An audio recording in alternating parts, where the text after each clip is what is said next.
All right. Hello, everyone. Good morning, good evening, good afternoon, good night, whenever you may be watching this. Good afternoon, good evening, and good night. And like Truman. This is another episode of Plant-Based Homestead Prepper and Wife. My name is... I'm gonna say Your name is Jennifer.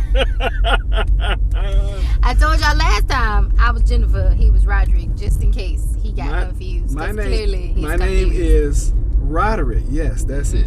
It's not. And her name That's not his government name. He's on the run, fugitive from the law. Apparently, my name is Jennifer. You be married to somebody long enough, and you feed them long enough, they'll start looking like you. And you apparently take their name. You'll take their identity. Apparently. Mm-hmm. So we had we got a little drive time this morning. Drive time. And we just wanted to come in and I don't know, just talk to you guys. Talk to you. I'm so glad we had this time. Cue the intro. We should do that. I'm so glad we had this time together, just to have a laugh and sing a song. What happened? Yeah, right over. Oh, that's awful. Yeah, poor possum. So anyway, cue the intro. Wayne's World.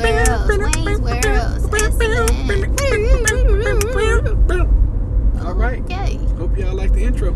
Anyway, if you're wondering what this is, we're still working on it. It's still a work in progress. This is our microphone. This is our startup studio, and we are, we're not $1 million. Jennifer said this is not $1 million budget for. What'd you say?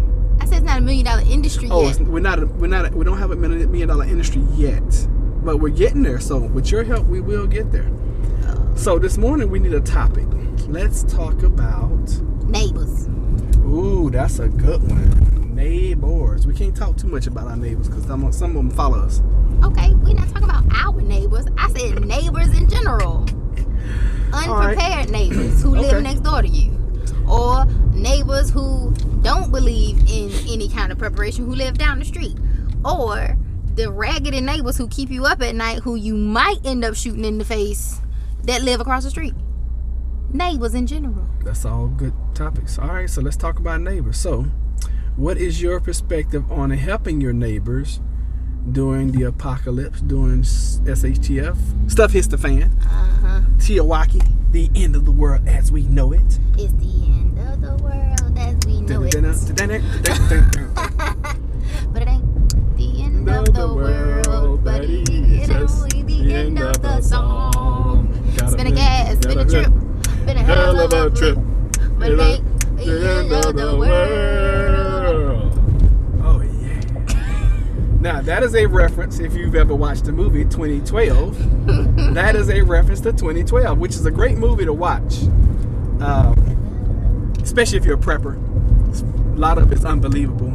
A lot of it. They're not going to be able to beat the volcano with the airplane. They're not going to be able to do that. Anyway, yeah, we digress. So, our neighbors. What are your feelings about helping? Okay, let's say it's grid down. We know for a fact that stuff has hit the fan. We're hunkered in. We're bugged in at home. We're thriving because we've prepared and we are rationing all of our stuff. So we are already, we've gone into phase 2, 3. We got phase 3. That's phase 3. No, it's phase 4. If we there. Phase 4. We're in the phase 4. Of our preps, and we're on guard. Everybody's armed to a T 24/7. We're keeping watch, and somebody bangs on the door saying they need help. What kind of help they need? Well, that's a good one because it could be somebody we know, it could be somebody we don't know. So it's neighbors, and let's say it's the new people that just moved down the street. No help, zero help. All right. So what I teach on my channel is everyone that you help prepare now before SHTF is a person that is a friend or a potential friend after SHTF. Anyone that you turn away during SHTF, you just potentially made a foe. Let's keep that in mind. Doesn't matter. New person, go back to your old neighborhood. I'm sorry. But we're hungry and we don't have. Okay, and this is 2 weeks after, so they've been able to make it for 2 weeks by the skin of their teeth. We need some help. Go steal from the grocery store like everybody else. After 2 weeks, it's gonna be nothing in the grocery store. You know that. Well, go loot from the places that people wouldn't think about, hotel kitchens and school cafeterias. Is that what you're gonna tell them? Yeah. They They're not gonna be able to loot from the one across the street from us, because we're gonna burn that one down. As you guys can tell, we've already like thought about some things. Now, for any government agencies that are watching, we are not fugitives. We are not criminals. Yes. This is all fictitious. Yes. Well, we're without rule of law. I mean, Exactly. you're gonna have to figure it out. And these are some things that we talk about now, so that when they happen, you won't have to think about it. You know, it's just okay. Phase 1, bam, let's do this. Phase 2, bam, let's do that. Phase 3, bam, we're there. And those are some things that you got to have in mind now that you have already thought about, because once it happens, it's too late. Like we were talking yesterday on our bike ride, the best case scenario for us if SHTF goes down is for us to be at home on like the weekend. That's going to be the best case scenario. However, we're away from our house 75% of the time. That's true. Right? So now You should always know a bunch of different ways to get back to your house that don't have to do with your car. That's true. Because you're not going to be able to drive your car if you're back. in an urban area and you work and you're in a professional setting, you need to have walking shoes and or boots. I like to have boots, because in the grid down SHTF, you never know what you're going to encounter as far as where you're walking. And I like to have a good, pair of boots. Hint, hint. Well, I got a pair of steel toed in my closet. Yeah, but they need to be in the car. You better watch how you're walking. Always How you carry talking, emergency the way you're walking. cash. Always have some emergency cash with you. We talked about that before. Because you never know how you're going to have to get back home. And that's just every day. Anyway, period. You may have to barter some things. You may have to barter. You may have to, Because if the grid goes down, cash means something for like the first 2 days, if that. And then after that, it's like, well, what you got that's going to help me live? Right. Your cash is not going to do it. Alcohol and cigarettes are going to be great barter items. Yes, but little small bottles. Don't give a whole big bottle of Jack Yes, the Daniels. little spirits. Yes, find yourself some little small bottles, some little shot bottles. Yes, they're cheap now, and they store well. Yes, Good Lord. they stow. Where you from? They Texas. stow well. Texas. I'm from Texas. Okay, well we put They store. we put a They R-E store on very the end well. of that word. So just we try to give you guys some things to think about. Nothing. I didn't say nothing. We try to give you some things to think about, everybody. But yeah, back to neighbors. If somebody comes and knocks on the door, and okay, here's another scenario. What if? And we'll do a second Hold on, video. wait a minute. Let's finish that. So look, if they come knocking on the door and they're like, "Hey, I'm hungry and I'm starving," okay, maybe I might be like, "I got a half a cup of sugar." You gotta watch that kind of stuff. No, but that's what what I if mean. it's a Like, trap? but that's what I'm like. I got maybe half a cup of sugar. We in here starving to death. Right, too. we starving. We ain't making it either. We hungry too. Right. I could give you half a cup of flour and you can go try to make some cake flour or cakes. something with that and go about the way mixing with But some see, rainwater. if you're dealing with somebody who's unprepared, they don't have any food, they have no way of cooking it. That's true. So now you got, it's like, it goes back to that. If you give a man a fish, Now if you give a mouse a cookie, well, if you give a mouse a cookie too, that's a good one. But if you read give that a man book if you ain't never read it. if you give a man a fish, you got to feed him for a lifetime. But if you teach him, that's why it's so important now to spread the word. Hey, start getting prepared now, because when the grid goes down, and I've been thinking about that thing. I'm like, 2 weeks in, that's really too soon to try to help somebody, because you still have so many folks that are going to be knocking on your door. Yeah, but the more hungry people are, the more the more dangerous people get, because they're desperate. Yeah, but what are you going to do for them the next day when they come back? I'm not doing nothing but shooting them in their face. Come back to my door the second time, you like to get a beat down and the bullet right there in the front yard. That's why I say you can't help people. You cannot, because if you help one and somebody sees, because people are going to talk. Oh my God, you were starving yesterday. They helped me over there. And then now you got a whole horde of folks come and knock on your door. You can't. You just can't. Now, a month, 2 months in, where 90% of the population have died off, maybe, because there are going to be a bunch of deaths. Okay, do not be ignorant to the fact that people are going to die. immediately after SHTF. Because most people don't have more than 3 days of food. Most people don't have any water in their house. And once they drink the toilet water, they're going to have dysentery. Is that what it's called? Uh-huh. And they're going to die. Cholera. Malaria. Whatever kind of dysentery. You should have stopped at cholera. You sounded intelligent at cholera. Malaria is from mosquitoes. I know. Some people might get that. You know, depending on how the whole thing work out.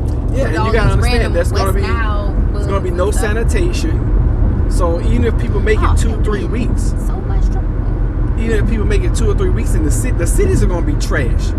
Just know and understand that. And if you live in a city like we do, and if you're able to make it 2 to 3 weeks, you're going to be the minority, first of all. And you're going to have to try to figure out how to get out. And depending on what happens, if it's an EMP, your car is 99% of the time not going to be working. Get a bike. Yeah, but then you're exposed to the elements of people just shooting you, taking your stuff. They're going to take your bike. They're going to take your bike and your supplies. Like Debo. Debo took that boy bike. Yeah. That's a reference to Friday, y'all. As you can tell, this girl watches a whole bunch of movies. I do. I got a thing for it. I'm going to miss it. Yeah, that's nothing. Entertainment. What are you going to do? You're going to have a whole bunch of time on your hands. What are you going to do to keep your mind occupied? Sing. Read. Yeah, and if you sing, then people are going to be attracted to the house. Like, oh, they got food in there because act out movies. Yeah, that's like 2 months into it. You know, after 90% of the people done died.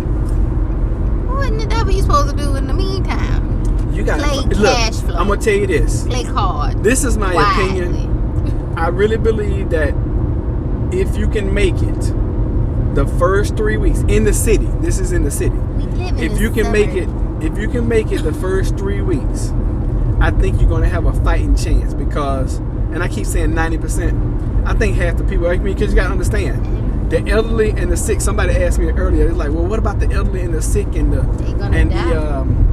mentally disabled? They're gonna die. It's just a fact, y'all. The strong survive. Okay. They are going to die. And elderly, unfortunately, they're not going to make it. I mean, especially people in nursing homes. The first people that are going to die doing SHTF are people in nursing homes. I mean, but it's not just the fact that they can't take care of themselves, that they older, they don't have access to the medication that they own. Well, that and if the power is down, it's going to be hot or cold. Oh yeah. Which means the elements are going to take people. Yeah. Most people are not. Most people have like 2 blankets in their house. You know, most people, and if they have them, they're electric. Most people have 3 days worth of food and no water. Most people after the first week are going to die. And I keep saying 90%, but it's probably going to be closer, in my opinion, maybe 55 to 60% of the good people are going to just die. Most of them are going to check out. If they have a way of killing themselves, a lot of people are going to kill themselves. They're going to hang. This is getting too dark. Well, SHTF is a dark scenario. But you talking about people do skim past the suicide level. All right, so three weeks after 3 weeks after grid down. I mean, it is Sunday. Good Lord.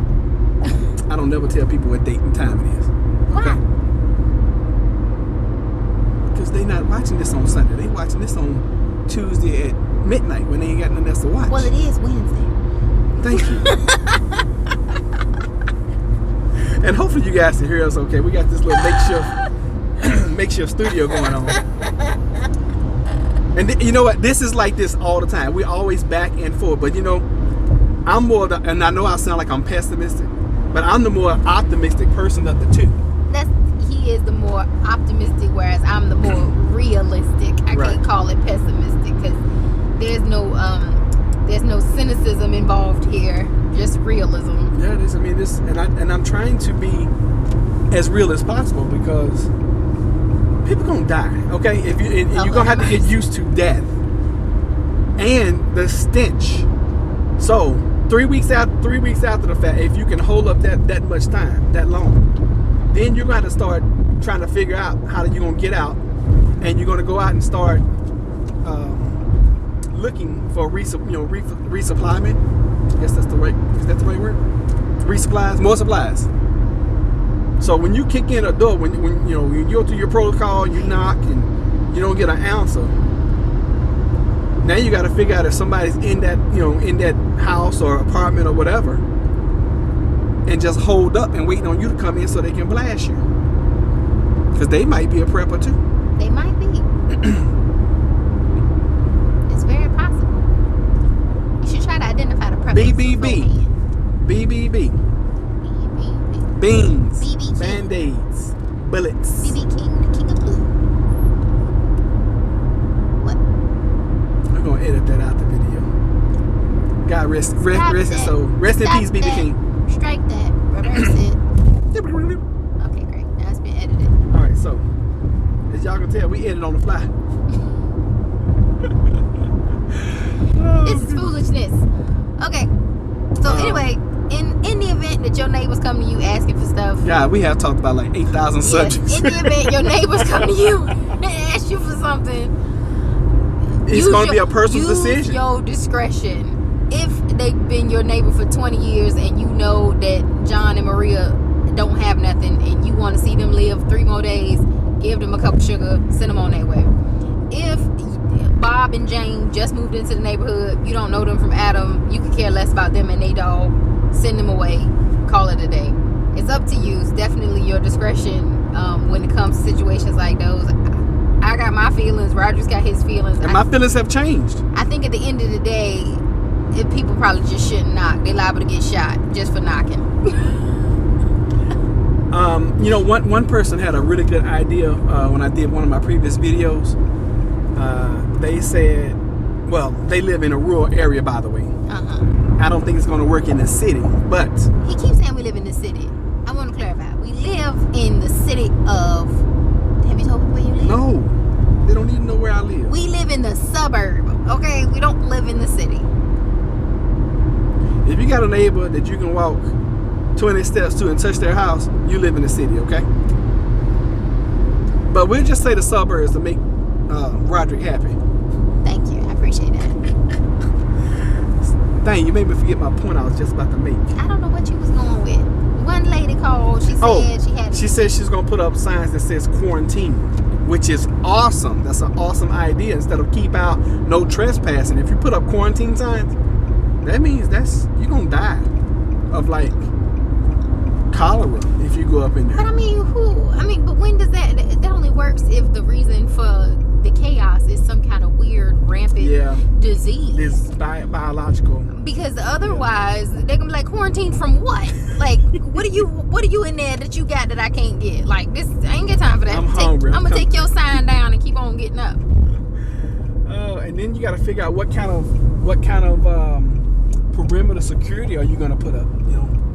I've already thought about that kind of stuff. I keep plywood. We have a gang of cars. We're going to position the cars to a certain point where people just can't roll up on our property.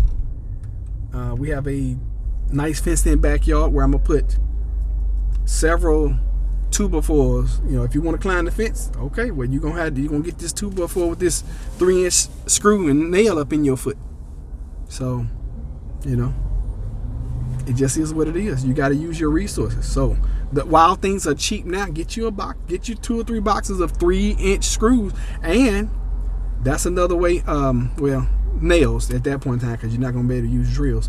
3-inch nails. That way you can board up your windows, board up your doors, and all that kind of stuff, and have more security. You got to think about that kind of stuff. Yes, and depending on where you live and what kind of what the area looks like around your house, if you don't want to do boards and nails and all that stuff, bamboo is a really good natural border. That's true. Rose bushes. So you can always plant those things around the perimeter of your property, and it grows close together, grows really wild. You would actually have to maybe put a fence to keep it from growing into your house, but in the event that shit go off the rails, bamboo is a good way to keep people off the property, because it's terribly difficult to traverse. You literally have to cut through it if you're trying to get through a patch of bamboo. And that's gonna make a lot of noise. Yeah, absolutely. You're just not gonna be able to get through those kind of natural barriers, without.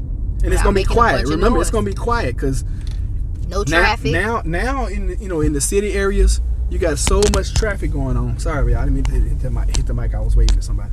But it's gonna be extremely, extremely quiet So you're gonna be able to hear everything. Absolutely, because there'll be no traffic, no music, no, that ambient noise that you're gonna hear. You're gonna hear a random gunshot every now and then. There's not gonna be anybody bumping music down the street on their car, rattling their speakers and their subwoofers anymore. Very true. It's gonna be gone. So thank y'all for being here. We appreciate you. I thank my special guest this morning. That's right. Don't always get her, and as always, I love you to tell you the truth. Cue the outro. That's it. That's it? That's it. So your outro sucks. Beep. That's a blooper. Okay, cue the outro. You gotta do the blooper takes now. Exit. All right, as always, I love you to tell you the truth. What does Joel Bieber say? Call Joel Bieber. Is that what he say? If you're hurt, call Joel Bieber. There you go. That's your outro today. Boop. That's another. Y'all know, like in the movies when they have bloopers at the end. This is the blooper reel. All right, so take 45. All right, and I love you enough to tell you the truth. Cue the outro. And you gonna love me.